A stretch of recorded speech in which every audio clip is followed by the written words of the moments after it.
Beralih-alih mendapatkan perlindungan, korban kekerasan seksual di Kota Batu justru diusir oleh keluarganya.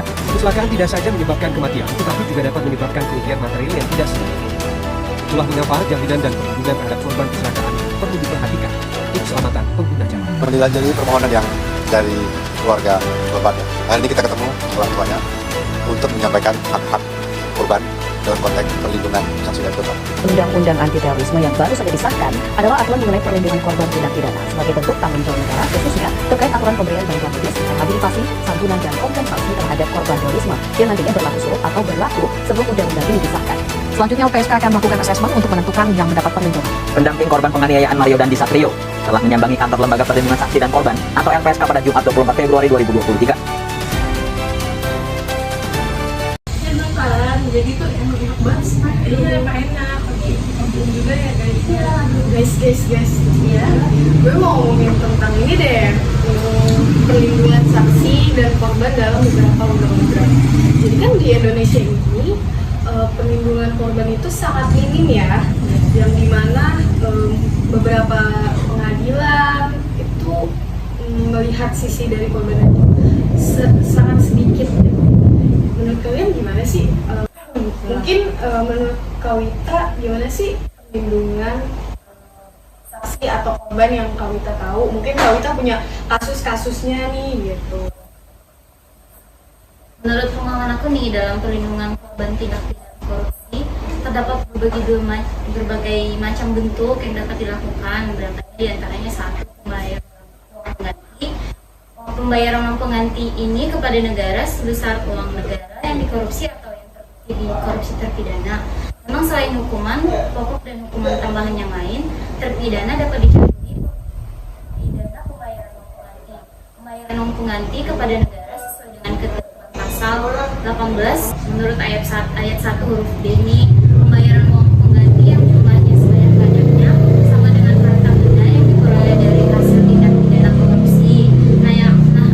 Ayatnya yang kedua, jika terpidana tidak membayar uang pengganti sebagaimana dimaksud dalam ayat 1 huruf B paling lama dalam waktu 1 bulan sesudah putusan pengadilan yang telah memperoleh kekuatan hukum tetap, maka harta bendanya dapat disita oleh jaksa dan dilelang untuk menuntut uang pengganti tersebut. Nah, yang kedua nih, peran serta masyarakat. Mengingat tindak pidana korupsi sangat merugikan masyarakat, bangsa dan negara, kepada masyarakat dapat berperan serta membantu upaya pencegahan dan pemberantasannya.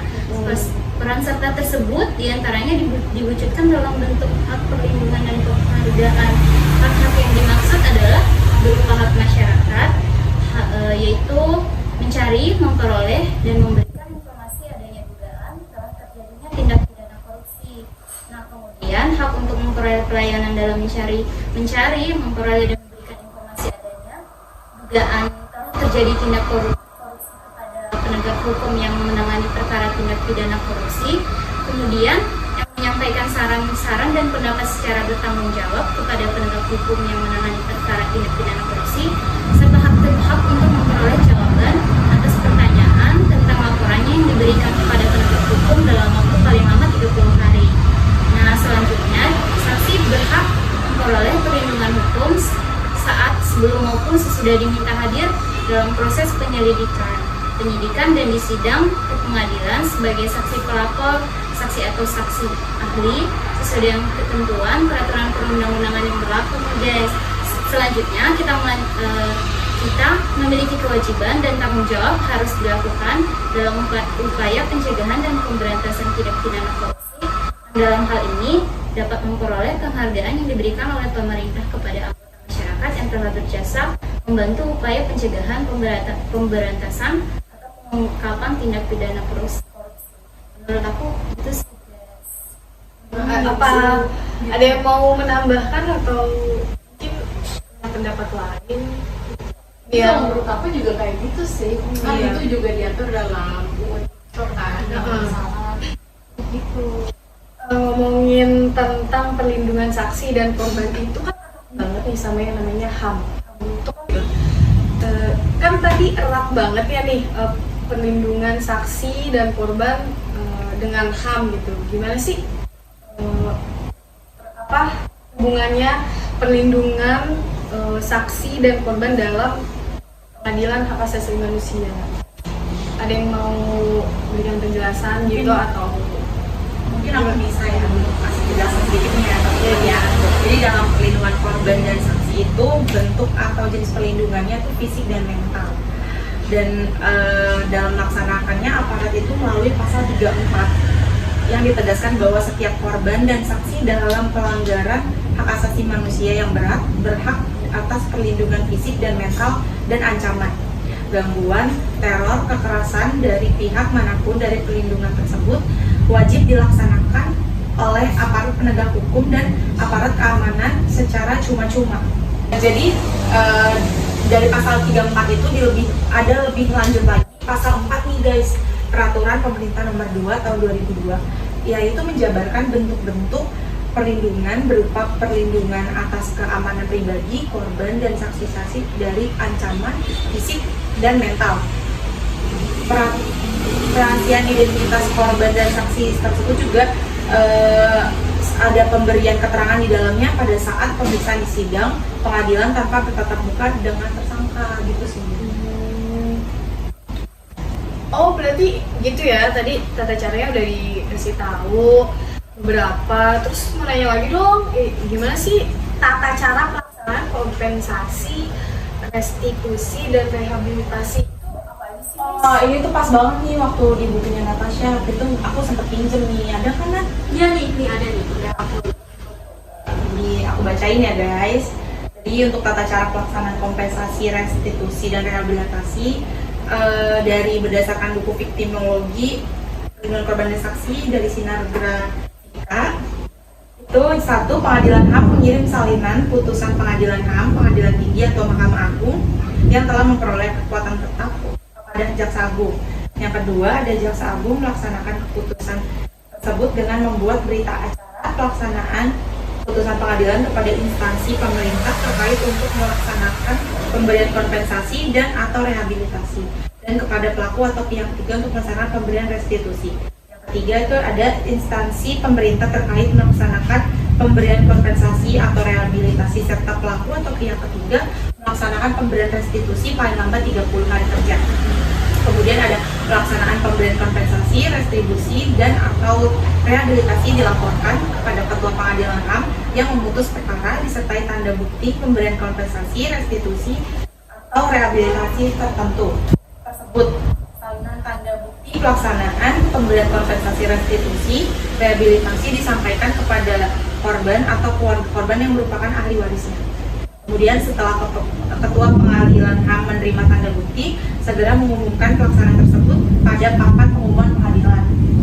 Kemudian dalam hal pelaksanaan tersebut melampaui batas waktu 30 hari, maka korban atau keluarga korban atau ahli warisnya dapat melaporkan kepada Jaksa Agung. Kemudian Jaksa Agung segera memerintahkan instansi pemerintah terkait, pelaku atau pihak ketiga untuk melaksanakan putusan tersebut paling lambat 7 hari kerja, terhitung sejak tanggal perintah diterima.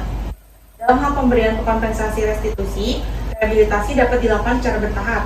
Maka pada setiap tahapan atau kelambatan pelaksanaan harus dilaporkan ke Jaksa Agung. Itu ya. Kita tadi udah bahas 2 topik yang lagi maksudnya banyak terjadi di Indonesia ya. Terus mau nanya lagi sih, gue baik nanya ya. Kenapa? Kita sambil belajar ya guys. Ya, bener. Ini tuh berkaitan dengan perlindungan saksi dan korban di dalam rumah tangga. Bisa kita sebut tuh KDRT ya. Kita gak usah tabu ya, itu tuh hal yang terjadi gitu, yang banyak banget terjadi di Indonesia gitu. Jadi tuh kekerasan dalam rumah tangga ini kadang minim terlihat ya oleh Iya benar tuh, soalnya kadang-kadang korban tuh malu soalnya kayak gimana ya, kan mereka jadi korban yang benar banget jadi ya. aib nggak sih? Benar buat ya. ceweknya juga sih Iya, pasti ya, pasti ya. Apalagi memang kultur di Indonesia itu adalah Banyak yang hal tabu gitu, masih bener. tabu banget soal Bener. itu. Gimana sih, ada yang bisa jelasin nggak sih apa sih perlindungan yang harusnya didapatkan oleh si korban ini gitu? Menurut pemahaman gue sih, tujuan membentuk rumah tangga itu kan, atau keluarga itu sebagai untuk membentuk rumah tangga yang bahagia dan aman. Tapi apabila rumah tangga tidak bahagia, maka lingkungan tentu harus menjamin kebahagiaan itu sendiri. Namun seperti yang Cindy dan teman-teman bilang tadi, kalau banyak juga dalam rumah tangga yang bahagia tapi ternyata tidak damai, dan korbannya juga banyak yang masih takut untuk melaporkannya. Maka dari itu perlindungan yang harus dipenuhi kepada korban serta saksi dalam tindak pidana kekerasan rumah tangga di Indonesia diatur dalam Undang-Undang Nomor 23 Tahun 2004, antara lain mengatur asas dan hak-hak korban yang harus dipenuhi dan dipatuhi. Yaitu satu, asas dalam hal ini berupa penghormatan hak asasi manusia. Yang dimaksud yaitu memberi keadilan dan kesetaraan gender dan tidak diskriminasi antara perempuan maupun laki-laki. Yang kedua itu hak korban secara khusus. Hak korban secara khusus dalam kekerasan dalam rumah tangga mempunyai hak-hak yang diimplementasikan, yaitu perlindungan dari pihak keluarga, kepolisian, kejaksaan, pengadilan, advokat, lembaga sosial atau pihak lainnya, baik sementara maupun berdasarkan penetapan perintah perlindungan dari pengadilan. Pelayanan kesehatan sesuai dengan kebutuhan medis, penanganan secara khusus berkaitan dengan kerahasiaan korban. Kepada masyarakat kan ya, masyarakat yang tahu-tahu ada kekerasan dalam lingkungannya tapi diam-diam itu aja. Benar-benar. Nah, dalam undang-undang itu juga diatur tahu kalau misalnya masyarakat yang hanya diam saat mengetahui adanya korban dalam kekerasan itu diatur yang menegaskan suatu kewajiban masyarakat, yaitu setiap orang yang mendengar, melihat, atau mengetahui terjadinya kekerasan dalam rumah tangga wajib melakukan upaya-upaya sesuai dengan batas kemampuannya untuk mencegah berlangsungnya tindak pidana, memberikan perlindungan kepada korban, memberikan pertolongan darurat, serta membantu proses pengajuan permohonan penetapan perlindungan kepada korban yang mengalami kekerasan dalam rumah tangga. Terus hal penting lain yang perlu dijabarkan berkaitan hak korban yaitu adanya perlindungan sementara, perlindungan, pelayanan kesehatan, pekerjaan sosial, pelayanan bimbingan rohani, dan sebagainya.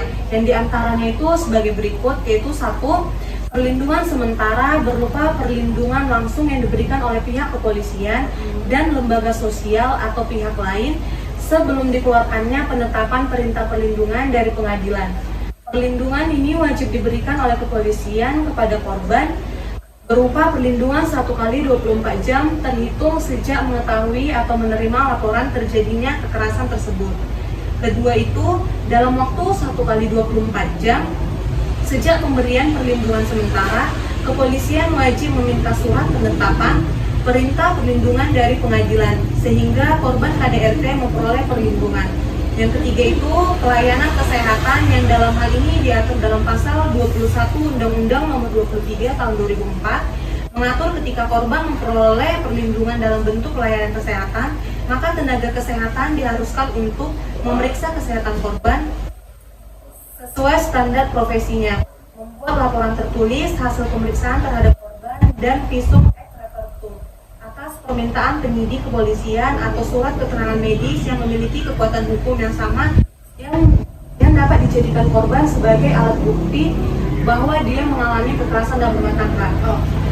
Yang keempat itu pelayanan pekerjaan sosial seperti dimaksud pada pasal 22 Undang-Undang Penghapusan Kekerasan dalam Rumah Tangga, seperti melakukan konseling untuk menguatkan dan memberikan rasa aman bagi korban, memberikan informasi mengenai hak-hak korban untuk mendapatkan perlindungan dari kepolisian dan penetapan perintah perlindungan dari pengadilan, mengantarkan korban ke rumah yang aman atau tempat tinggal alternatif. Dan kelima itu pelayanan bimbingan rohani. Melalui pasal 24, pembimbingan rohani diharuskan untuk memberikan penjelasan mengenai hak, kewajiban, dan memberikan penguatan iman dan takwa kepada korban. Menurut pemahaman aku gitu sih. Kan jadi tuh sebenarnya tuh pemerintah sudah membuat perlindungan seperti itu ya. Tapi apa sih yang membuat si korban ini gak mau istilahnya gak mau lapor, terus malah jadi diem sendiri gitu, padahal kan dia melakukan kekerasan yang itu memang seharusnya dilaporkan gitu. Itu apa sih kayak penyebab si korban ini gak mau lapor tentang hal itu? Apa sih? Bisa bikin entah suaminya atau dia ngancam nih kalau misalnya emang dia lapor dia bakal berbuat lebih jauh lah gitu lah ya bahasanya ya guys ya. Atau mungkin apa ya, ya mungkin dia merasa dia tidak enak dengan pihak keluarganya ya, pihak keluarga entah dari si lakinya atau perempuannya sendiri. Jadi dia tuh udah ya berusaha untuk menyimpannya sendiri gitu. Benar banget tuh. Terus juga selain itu kan selain itu juga mau kan. Habis itu karena apa ya, budaya kita yang laki-laki ya, jadi tuh kayak kita perempuan tuh kayak udah biasa aja dikerasin sama laki-laki. Iya, Itu aduh parah banget sih, dan itu harus kayak itu harus memberikan apa ya, pemahaman yang lebih baik sih sama perempuan-perempuan yang milenial saat ini agar nanti ke depannya kita juga nggak bakalan kena KDRT. Iya. Terus kalian juga tahu nggak sih kalau pemikiran apa sih lelaki zaman sekarang tuh yang mungkin dia entah kita di bahasa kita tuh dia minim pengetahuan mungkin atau apa, dia tuh menganggap perempuan tuh harus benar-benar patuh banget ya, jadi di bawah laki gitu. Jadi secara tidak langsung dia kan mendiskriminasikan perempuan itu, kita tuh lemah gitu. Iya, kita nggak bisa kayak menunjuk keputusan kita sendiri, jadi seolah harus lewat dia dulu lah gitu ibaratnya kayak gitu guys. Terus kita tuh perempuan kan dalam rumah tangga kan suka terjadi hal-hal seperti penganiayaan dan kekerasan. Apa sih bedanya dari penganiayaan dan kekerasan itu tuh apa gitu ya? Jadi perbedaan yang sangat signifikan. Jadi penganiayaan sama kekerasan dalam rumah tangga nih. Jadi kalau penganiayaan itu garis besarnya itu fase. Sedangkan kalau kekerasan dalam rumah tangga itu penganiayaan yang terjadi ruang lingkupnya itu hanya di rumah tangga. Dan itu aturannya itu udah ada di undang-undang PKDRT. Jadi itu salah satu beberapa di antaranya itu kayak misalkan suami, istri, kemudian anak. Kalau itu juga bisa kena tuh KDRT. Soalnya itu dia tuh kan kayak berada di lingkungan keluarga lah ya.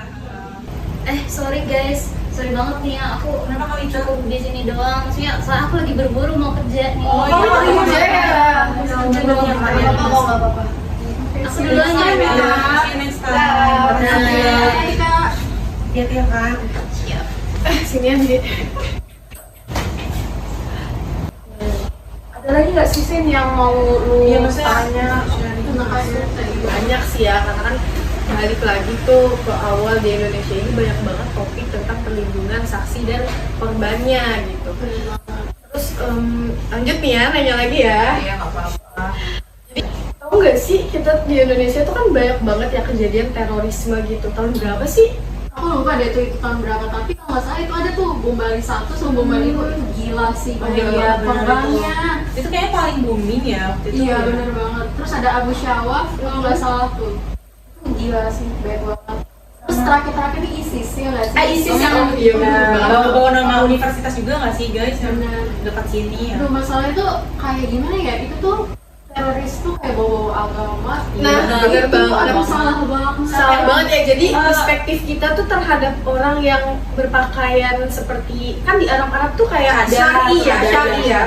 Itu tuh malah kalau di Indonesia itu adalah pelaku utama gitu dari sebuah terorisme itu sendiri. Semuanya tuh begitu, iya. Salah banget. Salah banget sih. Jadi kita mikirnya kalau ada yang pakai cadar kayak terorisme atau pakaian yang tertutup gitu, kayak kita mikirnya aduh bahaya Iya, kayak yang waktu apa yang nyelundup masuk ke kepolisian itu loh, kalian tahu nggak sih? Iya, yang pelakunya itu kan pakai pakaian syar'i banget ya, cadar, dia katanya sudah menodongkan senjata nih, dan ada beberapa yang katanya juga ya isunya ya. Itu kebanyakan tuh dicuci otaknya. Iya, jadi gara-gara bahaya banget ya.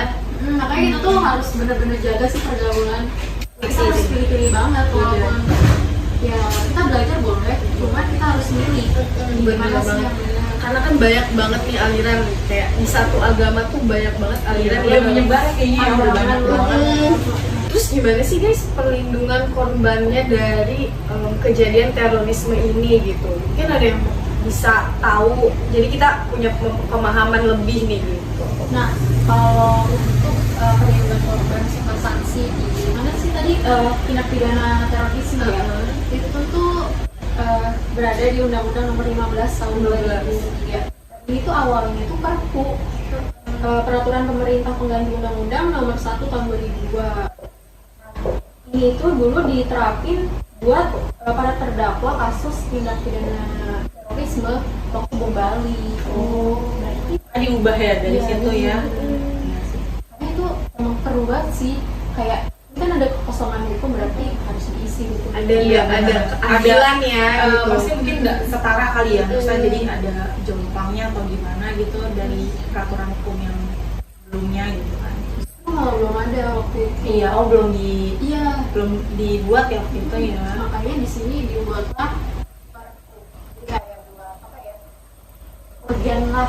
Itu kan kalau perpu itu kan lebih gampang ya pembuatannya daripada undang-undang. Iya benar sih. Pasti yang ngomong banget kan. Berarti berbahaya banget ya terorisme ini. Iya, bukan berbahaya banget, tapi udah Kayaknya melibatkan satu negara ya, dari sampai ke negara lain. Extraordinary crime nggak sih? Iya.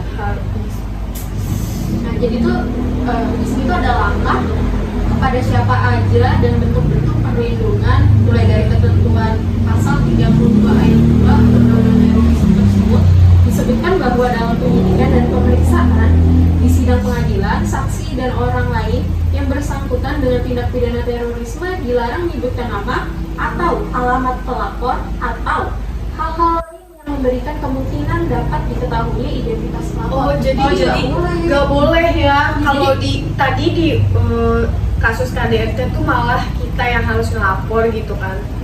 Istilahnya kita harus terang-terangan siapa yang lapor gitu. Kalau di kasus ini tuh nggak boleh ya ternyata. Gitu. Nah, di sini itu tuh ada kewajiban bagi penyidik, penuntut umum dan hakim untuk memberitahukan larangan tersebut kepada saksi dan korban, saksi dan orang lain tersebut. Jadi emang antara saksi dan orang lain tersebut kayak benar-benar harus dilindungi karena apa? Tentunya itu kan mengancam banget. Dia mengancam dirinya dia sendiri Karena kan mungkin bisa aja nanti ada yang neror dia. Karena kan terorisme itu kan luas ya. Mereka punya banyak istilahnya jaringan. Kita nggak tahu nih kan di sekitar kita. Contohnya dia aliran ini ternyata. Rumit ya guys. Iya bener banget, itu rumit banget. Kayak bahaya banget ya sih. Terus ada juga nih bentuk perlindungan dan siapa saja yang melindungi terkait dengan tindak pidana terorisme. Jadi mengenai bentuk perlindungan dan siapa saja yang melindungi korban dalam hal ini korban ataupun saksi. Biasanya Itu saksi sih. Mungkin saksi lah ya. Itu saksinya sih. Itu tuh dilakukan oleh aparat penegak hukum dan aparat keamanan. Berupa yang pertama itu perlindungan atas keamanan pribadi dari ancaman fisik dan mental. Iya. Kan kadang-kadang suka dicar banget. Jadi kita suka down, akhirnya kita nyerah kan. Bener banget. Kayak gitu. Terus rahasiaan identitas saksi itu seperti yang udah dijelasin tadi ya, itu perlu banget. Kalau enggak kita bisa jadi buronan teroris. Iya sih ya, kayak turunan ke atas tuh kayak teror semua nggak sih? Nah, terus yang ketiga itu pemberian keterangan pada saat pemeriksaan di sidang pengadilan itu boleh tanpa bertatap muka sama si terdakwa. Jadi boleh via telepon atau ke di luar pengadilan kayaknya. Kalau aku sih kayak gitu sih, soalnya kan ketemuan di Wawancara sama beberapa orang aja nih yang tahu identitas saksinya gitu kan, untuk melindungi identitas saksinya. Bener banget. Nah di sini untuk korban, ini korban sih yang jadi pokok utama itu. Korban itu kalau korban meninggal kan udah. Cuman anak-anaknya kalau bisa punya anak, udah keluarga itu kan pasti tetap jadi ini gak sih? jadi korban. Apalagi kalau misalkan si korban yang meninggal itu tulang keluarga. Iya. Sama kayak tadi di HAM ya, itu tuh juga ada kompensasi, restitusi sama rehabilitasi. Dan ini tuh kalau di tindak pidana terorisme itu diatur dalam pasal 36 sampai dengan pasal 42. Nah, yang pertama itu ada ketentuan-ketentuannya nih. Jadi setiap korban atau ahli waris akibat tindak pidana terorisme berhak mendapatkan kompensasi atau restitusi. kayak gitu. Kemudian dalam hal kompensasi, dalam di garis Lanjut. kompensasi ini nih diberikan dengan cara pembiayaannya itu dilakukan oleh negara. Jadi negara tuh memberikan kompensasi kepada para korban kayak gitu. Ya, negara harus wajib lah ya, mau kan gitu. Gak mungkin kayak lepas tangan aja, karena ini kan terlibat. Satu negara terlibat gitu. Tapi ada nggak sih kasus yang menunjukkan bahwa pemerintah itu acuh terhadap terorisme ini gitu? Ada nggak sih? Kalian pernah dengar nggak sih kasus-kasus kayak gitu tuh? Aku sih kurang ya. Cuman kan banyak ya. Sekarang itu kayak, aku nggak tahu sekarang masih ada apa enggak. Cuman teroris ini biasanya itu pada tinggal di gunung-gunung. Oh iya, Yang nggak ada yang tahu lah, entah mereka yang terpencil banget ya, nggak bisa dilacak. Aku lupa tahun berapa itu sempat polisi-polisi itu kayak nyari di gunung-gunung gitu, karena udah ketahuan jejak teroris itu ada di situ. Kemudian sekarang itu biasanya teroris itu pada jadi kayak bajak laut. Oh benar banget tuh. Kayak contohnya Abu Syalaf. Gitu tuh. Itu Berpindah-pindah gitu nggak sih? iya. Sebenarnya faktor dari si orang ini untuk menjadi terorisme itu apa sih? Apakah ada dendam terselubung gitu? Apakah memang dari hal yang mereka pelajari, misalkan agama tadi yang kita sebutin di awal itu kan biasanya terorisme itu kan kayak pada syari, pada bau-bau agama Islam, dan istilahnya dia itu membunuh diri dia untuk di jalan. Iya benar itu. Sih lebih ke aliran ya kalau terorisme itu ya. Mereka tuh ingin Lebih ke pola pikir. mereka tuh ingin menyebarkan secara luas gitu ke masyarakat. Terus nanti kan apalagi kalau misalnya ada yang nggak setuju nih dengan aliran itu, makanya jadi korban terorisme gitu. Jadi nggak ada ya kok kayak mungkin kebanyakan dari pola pikir ya, bukan dari gua dendam ya sama ini gua bomin gitu, enggak ya. Jarang ya, karena Soalnya tuh kalau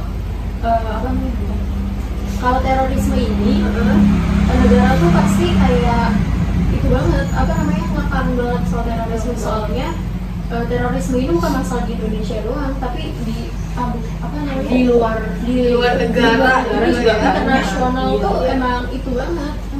Emang tuh ya sih ya Marak banget ya. juga emang itu kayak jadi perhatian khusus. Perhatian bener banget. Apalagi misalkan kayak kita cuma misalkan di suatu negara ada melakukan bom bunuh diri terus yang mengakibatkan banyak korban, itu kadang kita suka nonton TV kan, itu tuh suka ditayangin walaupun itu di negara lain gitu, itu sampai masuk ke TV kita gitu. Terus juga kalau kompensasi itu tuh harus diajukan sama korbannya, jadi nggak bisa. Jadi harus sama korban. saksinya nggak bisa berarti. Jadi lebih ke ahli warisnya sih. Jadi Jadi misalkan nih aku jadi korban, terus ahli waris aku nih harus kayak ini loh anaknya misalkan kena bom teroris kayak gitu. Jadi kayak gimana mau tahu ya kalau misalkan kita dari keluarga kita nggak ada data kayak gitu. iya benar sih. Terus ya gitu sih, kompensasi ini tuh juga diberikan dalam waktu tertentu kayak misalkan 60 hari kayak gitu, dan itu tuh biasanya dikasih oleh Menteri Keuangan gitu. Oh itu ada jangka waktunya ya 60 hari, nggak bisa secepatnya gitu ya. Jadi itu 60 hari sejak penerimaan permohonan. Terus pelaksanaan pemberian kompensasi ini dilaporkan oleh Menteri Keuangan kepada Ketua Pengadilan yang memutus perkara disertai dengan tanda bukti pelaksanaan kompensasi tersebut. Kemudian salinan bukti dari pemberian kompensasi tersebut disampaikan kepada korban atau warisnya. Nah, setelah Ketua Pengadilan menerima tanda bukti, selanjutnya mengumumkan pelaksanaan tersebut. Nah, apabila pelaksanaan pemberian kompensasi melampaui batas waktu yang telah ditetapkan. Ulang. Udah. Nah, apabila pelaksanaan kompensasi ini melampaui batas waktu yang ditentukan, pengadilan itu harus memerintahkan Menteri Keuangan untuk melaksanakan putusan tersebut paling lambat 30 hari. tuh ada yang namanya itu restitusi. Jadi tahapan dan mekanisme restitusi ini nggak jauh beda sama kompensasi. Nggak jauh beda ya. Jadi tetap kayak ada lapor dan itu tuh digantikan kepada korban pelaku warisnya. Tapi ini tuh kerugian itu diberikan oleh pelaku, jadi pelaku yang memberikan ganti. Oh, pelaku. Ya, kayak kompensasi lah gitu. Dan itu tuh sama ke pengadilan juga, terus ya sama ya, tata caranya, prosedurnya seperti itu. Terus yang terakhir rehabilitasi. Rehabilitasi ini yang paling penting ya sih. Karena kan kita kan namanya manusia ya, kita punya mental, punya trauma, bener banget. Itu gimana sih? Korban yang selamat, karena itu korban yang selamat. Bener banget itu maksud aku. Gimana kalau ada sebuah trauma dia? Iya, jadi tuh rehabilitasi itu mekanismenya itu di sini setiap orang berhak memperoleh rehabilitasi apabila oleh pengadilan diputus bebas atau diputus lepas dari segala tuntutan hukum yang dimaksud telah mempunyai kekuatan hukum tetap. Rehabilitasi diberikan dan dicantumkan sekaligus dalam putusan pengadilan. Oh, ini tuh kayaknya lebih ke ini deh pelaku. Iya, aku pernah tuh baca yang di lapas Gunung Sindur kalau nggak salah. Itu tuh jadinya baik banget yang direhabilitasi. Jadi tuh kalau tingkatan terpidana dalam terorisme itu tuh ada 3. Apa tuh? Yang merah, kuning, sama hijau. Jadi merah itu bahasa belum NKRI. Oh, belum ada. Dan masih berpaham radikal gitu. Nah kalau udah kuning, dia itu belum NKRI juga, tapi pemahaman terkait radikal itu udah berkurang. Dan hijau itu udah bersih udah gitu bersih, ya. udah NKRI dan udah sumpah. Yang karet yang merah ya, yang susah banget. Tapi bahaya banget gak sih kalau misalkan pelaku terorisme ini akhirnya direhabilitasi? Karena kan banyak banget nih kemungkinan dia bakal begitu lagi setelah keluar gitu. Gimana sih, ada nggak sih kayak pemerintah tuh? Jadi tuh kayak pemerintah tuh tetap ngawasin gitu sih. Tetap Iya, ngawasin secara bebas gitu, mau bebasin nih dia udah bersih gitu kan. Biasanya nggak bakal lepas tangan kali ya? bakal. Bahkan nanti bisa diajak kerjasama untuk menangkap teroris. Oh iya, itu sih yang itu paling juga ada utama. beberapa yang ini aliran-aliran yang lain ya. Iya. Karena tiap aliran tuh pasti berkaitan gitu sih kalau menurut aku. Itu sih. Nah, ada ngeri juga ya kalau misalkan pemerintah acuh terhadap pelaku yang bebas, terorisme ini yang bebas gitu. Apalagi kan memang ya namanya manusia kan, kita kadang suka bisa bohong, pura-pura sembuh, sehat gitu kan. Padahal benar, padahal sebenarnya dia tuh mau keluar dan mau menyebar luaskan gitu. Itu strateginya dia. Lebih bahaya banget ya sih. Makanya semoga pemerintah di Indonesia pikirannya luas ya, dan Ya. Nah kalau korban sendiri pastinya. oh iya, buat korbannya dulu. Kan itu tadi udah buat pelaku nih. Gimana sih buat korbannya? Karena kan tadi kita bahasnya mungkin kebanyakan pelaku ya. Dan di sini gimana sih korbannya? Nah kalau korban sendiri rehabilitasi untuk korban ya, jadi itu tentunya pasti didampingi oleh psikiatri gitu. Udah pasti banget sih. Karena kan yang istilahnya yang bisa menangani mental pembunuhan dia cuma Saya juga punya trauma berat ya. Trauma banget untuk mengalami hal itu tuh nggak mudah. ya bayangin aja mau mati. Iya, ya. dia ancam semuanya. Dia nggak tahu apa-apa, tiba-tiba ngegak gitu kan? Iya. Iya bener banget. Aduh haus kan aku jadi.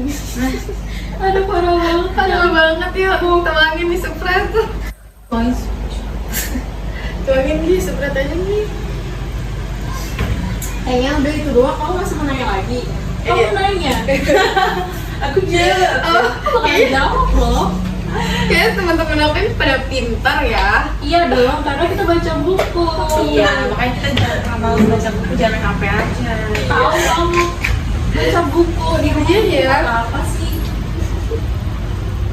Minum dulu. Oh, minum dulu ya, say.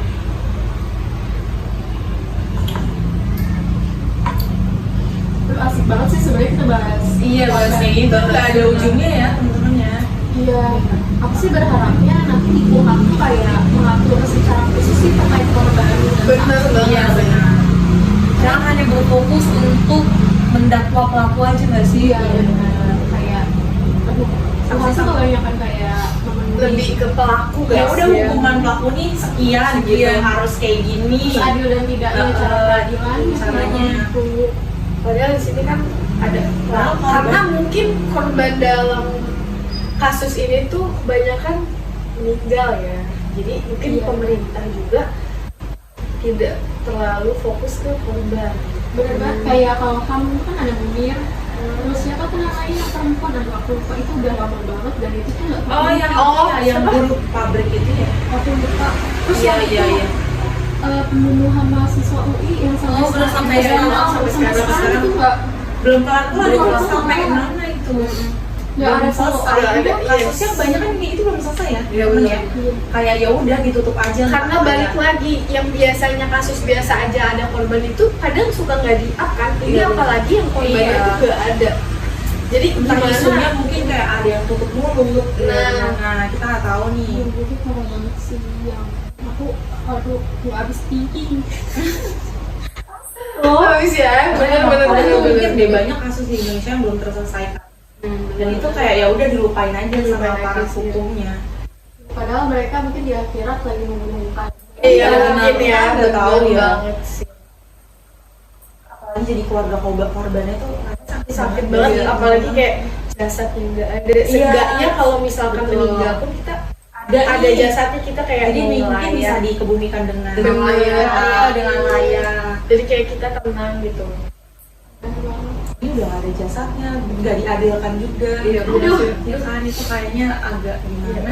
Oh, sedih banget ya. Berarti HAM di Indonesia juga masih belum diterapkan dengan baik. Mungkin Iya, ya, Iya, bener. aku sih kayak gitu. Ya pokoknya mah gitu sih, Sin. Pokoknya tuh banyak banget kayak pokoknya korban tuh kayak aduh, pokoknya harus korban tuh juga perlu keadilan, gak cuma Iya. ngelihat si pelaku itu masuk penjara terus Bener dia banget. nggak kayak gitu doang, tapi dia juga perlu kayak pemulihan mental. Benar, bimbingan ya. Karena kan korban ini kan akan meneruskan hidupnya gitu. Iya, Gak bener. akan stuck di situ aja. Apalagi kalau kasus KDRT, bayangin aja pelaku sama korban nanti tinggal di satu Oh iya rumah. benar. Itu gimana ya? Maksudnya dari kalian tuh ada yang ini gak sih ngasih saran? Bukan ngasih saran, apa sih? Ngasih tanggapan tentang gimana sih yang kejadian KDRT yang pelakunya tuh sebenarnya gimana ya ngomongnya ya? Melapor gitu. Gimana sih ngomongnya kayak Yang dia tuh sudah melapor tapi tetap Iya, dia satu melapor. rumah. Tapi iya satu gimana rumah sih gitu. satu rumah? Contoh kasusnya itu Lesti Kejora nggak sih? Wah, agak aman nih. Itu sebenarnya yang ngelakuin bapaknya sih. Iya Iya, sih itu. ya. Tapi kayak dari korbannya tuh bisa langsung ketemu lagi sama Dan kok si langsung tiba-tiba aja ya tutup Iya, betul. kasusnya gitu. Balik lagi ya ke cinta. Emang cinta Ya, seperti itu itu sampai ya. tapi Cinta banget. ya itu perempuan itu kan yang tadi aku bilang, perempuan itu kan mungkin pakai perasaan banget ya. Jadi Iya. mungkin dia tuh nggak mau terlalu entah mengumbar gimana. Faktor anak lagi. Ya faktor anak, lagi-lagi tuh soal anak ya. Soal Misal anak kayak sih. bertahan karena anak. Padahal kan mental dia sendiri pun udah hancur. Karena kan di Indonesia ini kalau suami istri bercerai kan istrinya itu janda ya. Kalau cowok mah mungkin masih kelihatan bujang gitu. Iya. Tapi kan kalau perempuan di lagi-lagi sini kan labeling dari masyarakat ya. kulturnya tuh dari masyarakat ih janda punya anak Aduh, gue satu. bingung deh. Tapi cowok-cowok zaman sekarang doyan sama janda kan. Iya sih benar juga sih ya. Aduh. Cuma mungkin itu lebih ke diri kitanya sendiri sih, kayak "Gue punya anak, gue punya laki nih." Iya, benar. Tuh, jadi gimana caranya? Udah deh gak apa-apa gue bonyok, yang penting keluarga utuh kelihatan dari luar Iya. gitu. Tapi aku pernah baca putusan pengadilan sih. Yang mana tuh? Putusan pengadilan Tangerang nomor 845 tahun 2021 kalau nggak salah. Itu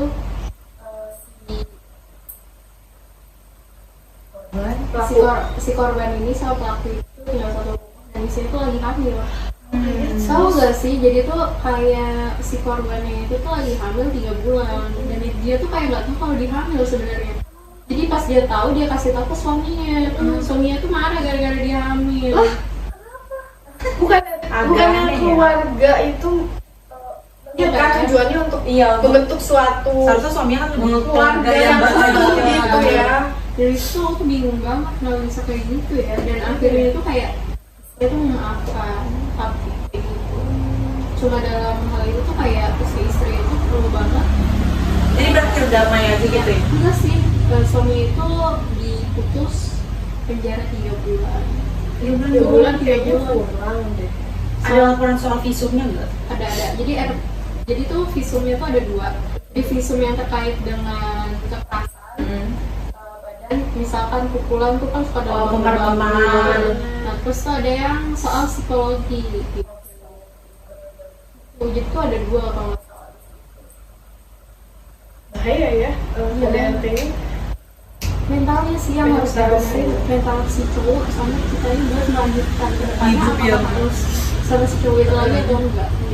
Walaupun KDRT itu sebenarnya nggak hanya dialami sama perempuan ya, tapi mungkin dari kasus-kasus yang banyak terus kayak di sekeliling kita, ada nggak sih dari kalian yang punya temen atau punya saudara, mungkin kakak, tante atau apa yang terkena KDRT ini? Amit-amit ya Bang Bayi, belum pernah ya. Cuma kalau menurut data Komnas Perempuan di tahun 2022 tuh ada sekitar 3.221 korban. Satu Indonesia tuh. Itu perempuan aja atau anak ada? Perempuan aja gitu.